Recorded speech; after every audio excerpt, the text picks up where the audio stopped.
For the noise problem, first of all we have to check if this tube is in contact.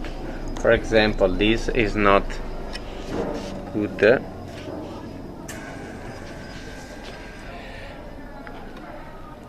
We have to change a little bit the position, and also this, if this is here, it's better move it to give the space.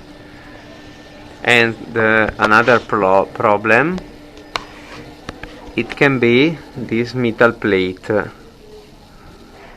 If this metal plate is in contact with the pump,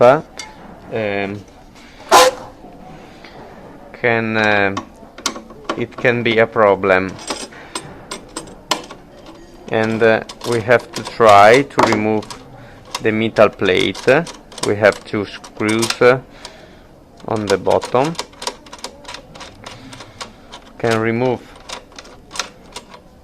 this plate, and we have to check if we have more the noise.